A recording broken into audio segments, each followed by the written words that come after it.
And in the dream, there was a large circle of people. The woman whose dream it was, and God, were walking along the inside perimeter of the circle.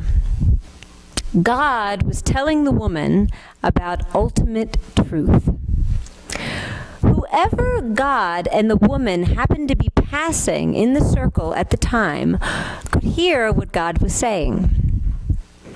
So each person in the circle heard a piece of ultimate truth and could truly claim they had heard ultimate truth. But in fact, they had only heard a piece of it. In reality, it was only when they all came together and each shared the piece that they heard that the circle of people had access to ultimate truth. I think there is great wisdom in this dream. Through our life experience, we have each gleaned a piece of truth. But in order to get a more complete picture of ultimate truth, we need to hear everyone else's truth too. We've entered a very interesting time in history. As the hierarchical forms are being replaced with or are evolving into more egalitarian ones, we are finding that we don't yet have the tools to be egalitarian. We might theoretically believe that everyone is a child of God, deserves respect, and has their piece of ultimate truth, but in reality, it can be exasperating when people disagree with us. And it can be excruciating when we're in conflict with people that we love. So the first thing I'd like to say is, expect the road to be bumpy sometimes. We're learning something new. Embrace the reality that we are all pioneers in the process of transforming old hierarchical models with more collaborative ones. We are replacing the old paradigm, which determined who is right, with who is right or who wins, with the reality that both sides are right, and everyone wins or no one does. Please be patient with yourselves for not knowing how to navigate conflict without any role models whatsoever. We are inventing the rules as we go. Be gentle with yourselves and with others for being afraid of conflict, or for falling into old patterns of trying to win or to be right. We're all learning together. I had a friend who, one of her jobs is she would sell sound systems to organizations, music sound systems. She said it was much easier to sell them to the Catholic churches than to the Protestants. In the Catholic churches, one priest made the decision. It was very simple. The Protestants were Congregationalists and made decisions with a lot of community input. It was very slow and it was very complicated. I don't think she even tried selling them to Unity churches, because everyone at Unity knows, yes, that the divine lives within them. And so we all feel like our opinions are very important, and they are. It gets complicated because everyone else's opinions are important as well. So where can we get guidance on how to consciously, lovingly navigate conflicts, seeing that we as a society do not have a lot of experience in resolving them? The first thing, I think, is to agree that we have to do something. Ignoring conflict only makes it escalate, because conflict is never between only two people. What happens when two people disagree is that some side with one person and other people side with the other person, then factions are created, loyalties are established, and then our precious unity is divided. And since we are so uncomfortable and untrained in conflict resolution, most often people leave when it starts to become too prevalent. Marshall Rosenberg, the creator of a system called nonviolent communication, says the goal should be to create a quality of connection that will get everybody's needs met through natural giving. If we are trying to get someone else to change their behavior through pressure, guilt, through reward, I'll love you if you do it my way, or punishment, I won't love you if you don't do it my way, or if we try to get someone to change their behavior through obligation or fear, or trying to convince them that they are wrong and we are right, we may find we are working with a less than effective means of getting our needs met. Let's try a different way. Rumi talks about a place beyond rightness and wrongness. How do we find such a place? The first thing we can do is establish a connection based on empathy. How do we do this? By focusing on what's alive in another person. Someone once told me, and I think they were quoting Marshall Rosenberg, you can't be curious and angry at the same time. Understanding another person and where they're coming from sets the stage for this connection. The next thing we can do is identify the conflict in terms of feelings. What are your feelings and what are their feelings? According to Marshall Rosenberg, the following are not words that describe feelings. I feel rejected. I feel misunderstood. I feel judged. I feel criticized. I feel betrayed. These words are interpretations of what another person is doing to you. They are diagnoses of what the other person is doing, and expressing these will not help the conflict because there's a moral judgment implied. When a person says, I feel criticized, the implied judgment is, and you are criticizing me. Here's some examples of feelings. I feel hurt. I feel sad. I feel frustrated. The next thing we can do is identify the conflict in terms of needs. Mr. Rosenberg suggests that the number one reason that we don't get our needs met is that we don't express them. We express judgments.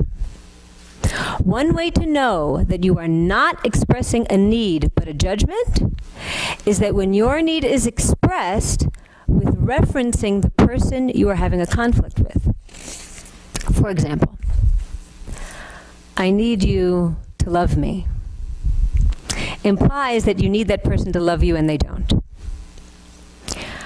I need your respect implies that you need that person to respect you and they don't.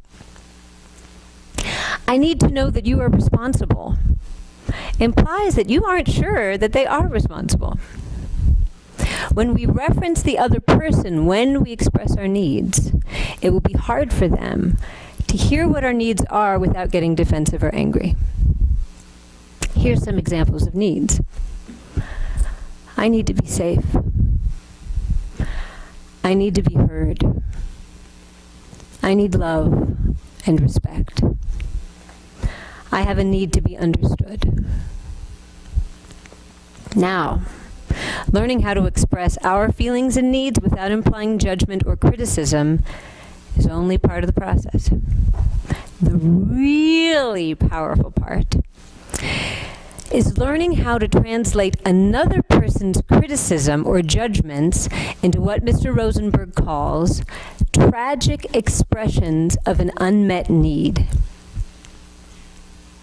Why are they tragic? Because when someone does not have skills in expressing their needs without it sounding like a criticism, it drastically reduces their chances of getting their needs met. How would you like to never hear another criticism or judgment or insult or harsh word in your life? Yes. Yeah. Mom's like, what? What? We're all with you. We all are raising our hands. Well, here's how you do that. This is the way.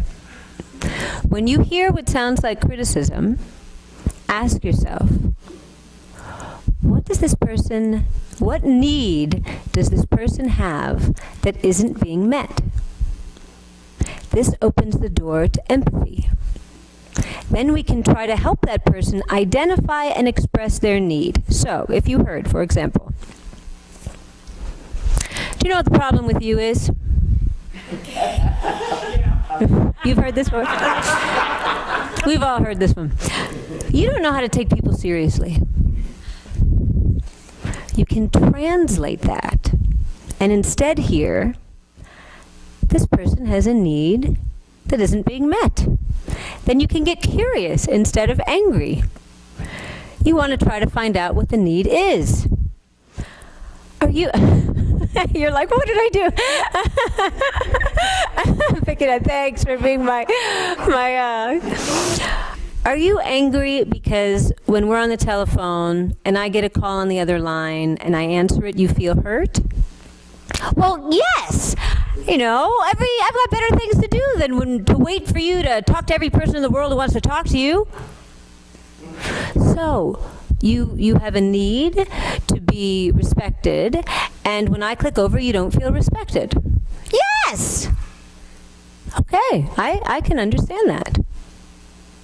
When we learn how to keep things on the feeling need level, you will never hear another criticism again.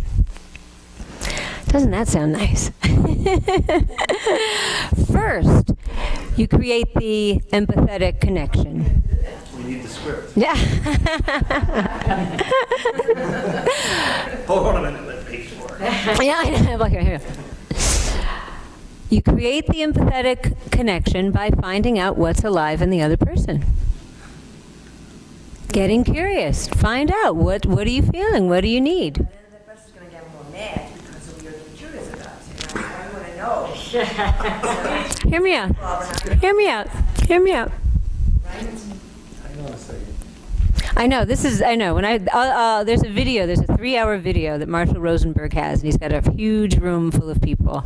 I've watched this 3-hour workshop, I don't know how many times. It's fascinating to see the shift in people's brain. Yes. Oh, this already feels like a workshop. Yes. Can I say something that's really curious? Of course. Well, something really curious is that my mom always looks at me when I'm playing my video game. It's like really curious. Then I'm starting to get really curious. Like, why is she looking at games I'm playing every day? Because I always try to see what he's really playing. Each time I ask to the room, he changes quickly. So I stay there while you were watching that. While you play, we'd like to see what you're doing right now. And how do you feel when she does that? Well, kind of nervous a little bit. Okay, so you could check in with her and you could say, are you checking in to see what I'm playing because you feel nervous that I might be watching something inappropriate? You could check in with her and you could try to find out what her need is. And once you know her need, and she knows, oh, look, he's not being defensive, he wants to find out what my need is, then you can come up with a solution together. Instead of, Mom, leave me alone. You must have. Which, yeah, I was peeking in your window. All right. First, exactly, that's a great example. First, you create the empathetic connection. You get curious. Mom, are you doing this because, are you feeling angry because, do you keep popping in here because? Find out. You might say, okay, so this is back to the phone conversation. You might say, well, this is to the person who said, yes, I don't like it when you click over. Well, you might say, well, I hear you that you don't feel respected when I switch over to the other line. And I want you to feel respected. The thing is, this is my business phone. So I have a need to be available to my customers when they call. So now they know your need, you know their need, and then once that empathetic connection is created, more questions. Yes. Not necessarily a question, but I think sometimes when you can't know, you can't say to the person, I sense you're doing this because, or maybe you're actually going down the wrong path. So you can just say, am I correct in saying that I sense there's a feeling of that this bothers you? Yeah. And, I'd like to see that, that we have, that we can, let me know. Am I right or wrong? Okay? Am I right or wrong that this bothers you? Yes. If they say yes, then you can say, well, what can I do about it? Because sometimes perhaps Lucas doesn't understand what his mother is doing by coming in to see his games. And so, he can just say, Mom, I noticed that you're coming in here. What can we do or something like that. He just doesn't want to get caught. Yeah. Now, he knows what's going on. He's aware of what's going on. Don't let that quiet nature fool you. I mean, that was just an example, but I think sometimes we can't second guess what's wrong, and sometimes we can be wrong when we say. Well, what happens is when we guess, and I'm not a nonviolent communication expert, but from what I gather from studying it, is when we guess, that gives the person a chance to respond to that. So if I say, are you mad because when I click over you feel disrespected? They might say, no, it has nothing to do with feeling respect. It's my time. I feel like you don't value my time, or whatever it is. But if you ask, you can get closer to what their need is. And once you know their need, and once, maybe his need is for freedom. Maybe his need is for independence. Maybe his need is, trust. So, but you can find out what the need is by guessing. You could be wrong, but it'll open the line of communication. Confrontational. Exactly. When a person feels that the inquiry is to find out what their need is, they don't get defensive or angry. And if they do, then you keep asking questions. And the first step of what you're saying is to observe, to listen by body language, kind of listening what's in between the lines. Yeah, it's vibing out. It's vibing out. What is the behavior? What is the behavior that doesn't make your life feel wonderful? So then you observe it and you say, are you doing this because? Yes. So I'll continue with this process. We'll see if this illuminates more. All right. Where am I? You got it. Okay. Nice day today. Okay, so thanks. Okay. All right. Yes. Okay. So, Mr. Rosenberg says, if we do express our needs, the number 2 reason we don't get our needs met is that we don't make clear requests. That's the next step. Learning how to make clear, positive, not what you don't want the person to be doing, but what you do want the person to be doing. Action-oriented, specific, and not demands. They can say no, okay, but a request. So here's some examples of, this was on the video, some people who were trying to experiment with asking for their requests. I want you to listen to me is not a clear request. I want you to listen to me is not a clear, specific request. Mr. Rosenberg had a hilarious example of there was a husband and wife who came to the workshop, and the wife would say to the husband, I want you to listen to me. And he says, I do. And she says, no, you're not. And she says, yeah, I do. And he says, yes, no, you're not. And they said they've been having this argument for 20 years. It's not a specific request that she's asking of him. If she says, would you be willing, when I'm talking to you, to put down the newspaper? That's a specific request. That's not, will you listen to me? Okay, so that's an example of that. I want you to be happy and more confident is not a specific request. How does a person do that? Dreams. Oh, dream. Yeah, there you go. That's what No wonder that hasn't been working. I don't want you to spend so much time at work. That's in the negative. It's not saying what you would like, it's saying what you don't want. So Mr. Rosenberg, again, had a hilarious example of the wife said to the husband, I don't want you spending so much time at work. And then she got furious when he signed up for a golf tournament. Yeah, exactly. He's like, what? You told me? I didn't want to. Right. Okay, so here's some examples of clear, action-oriented requests. Would you be willing to wait to talk until I finish speaking? Would you be willing to spend an hour with me to talk about such and such? Would you be willing to make the bed on Monday, Tuesdays, and Wednesdays? Specific, clear. Okay, so today I've just introduced you to some of these tools, some of the language that Marshall Rosenberg has created to retrain us from habitual, how can I convince them? How can I show them that I'm right in this?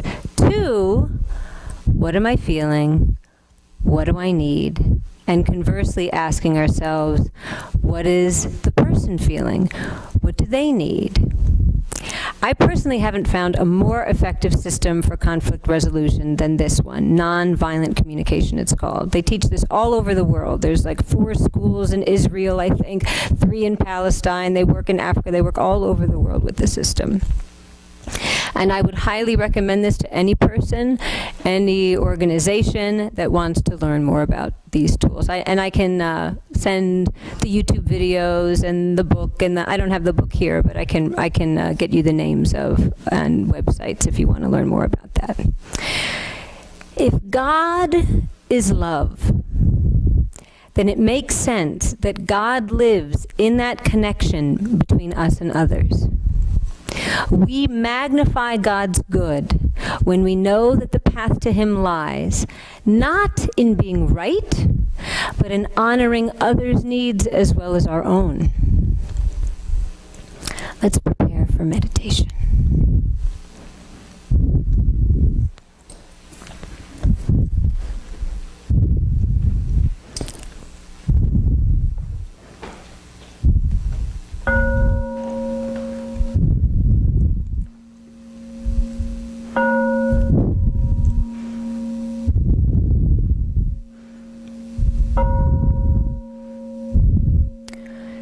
So think about a person in your life who is doing something that is making life feel less than wonderful for you.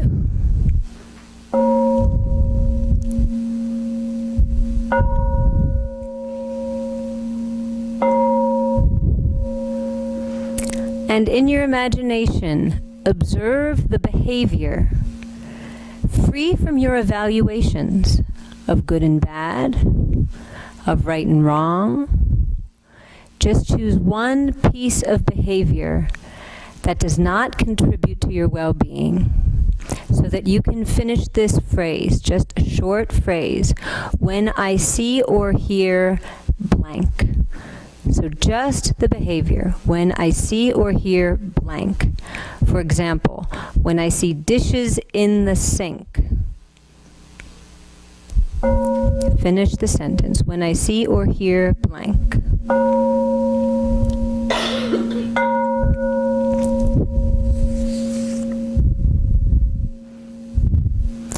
Now, identify how you feel when you see that which does not contribute to your well-being. When I see dishes in the sink, I feel blank. Finish the sentence in your mind's eye.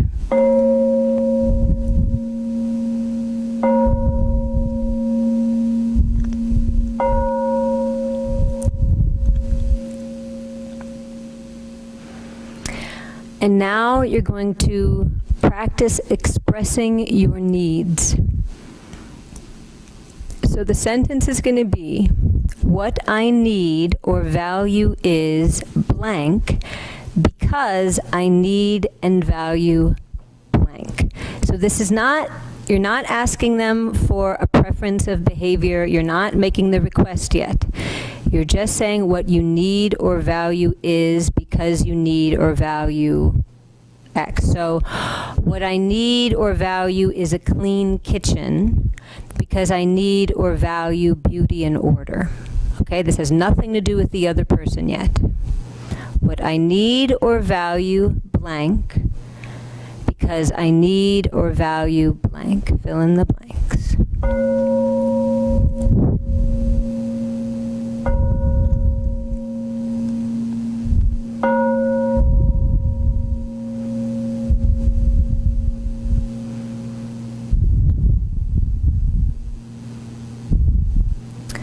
So now you're going to identify the request for the behavior that would enrich your life. This is not a demand, this is a request. And so you'll finish this sentence. The concrete okay, this is not the sentence. The concrete action that you would like to be taken. So you'll finish this sentence. Would you be willing to blank? Would you be willing to blank the specific behavior? No judgment, no right and wrong, just the new behavior that you would like to see happen.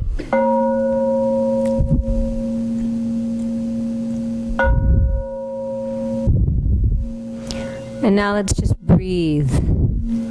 Just breathe.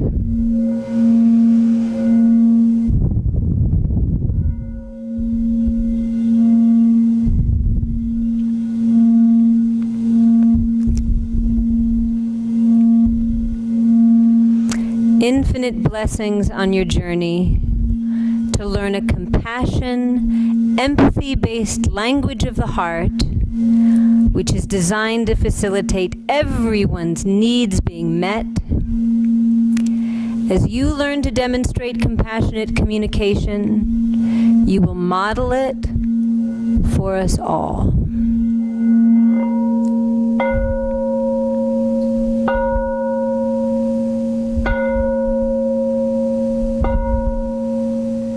In your own time, you may open your eyes.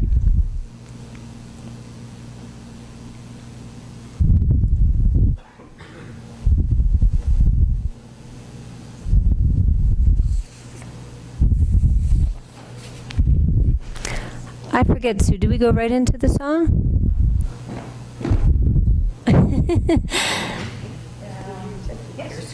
Okay, so, what's that? Yeah, we got to look at our script here. Okay, so here, Reverend Nancy, so we've started a new tradition for when I come here for do the talks, is I can never find the perfect song to bring along. So I took the easy road and decided to write a song every time I come here. So we have, this will be, I think, the third. So this is a song called The Dream, and it references the story about the woman and God in the circle. It's in the insert on the Thanks, yeah. I had a dream.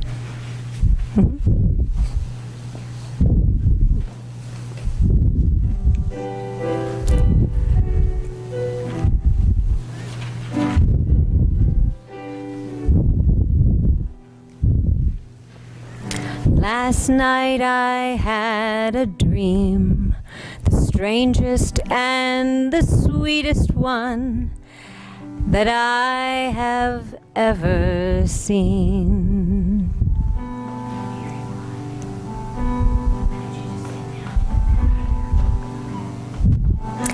In my dream there was a circle of people gathered round.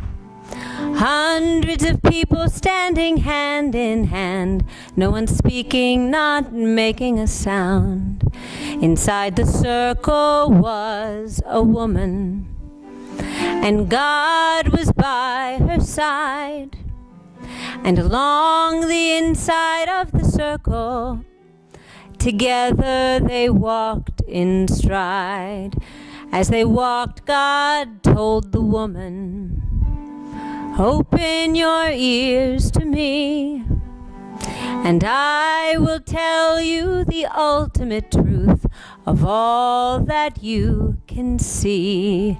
As they walked along the circle, the truth that he did tell was heard by those that he walked past. Then they carried his truth as well. And the people in the circle said, the truth is mine, I did hear. But they only heard the piece of truth that God said when he walked near.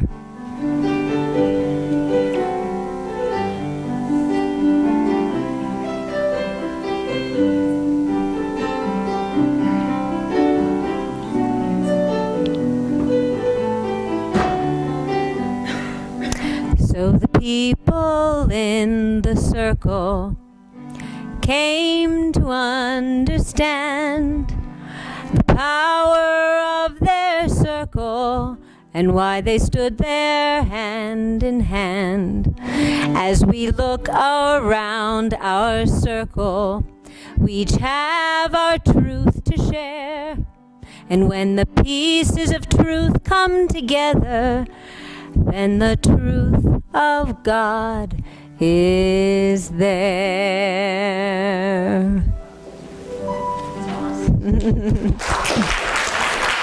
Thank you.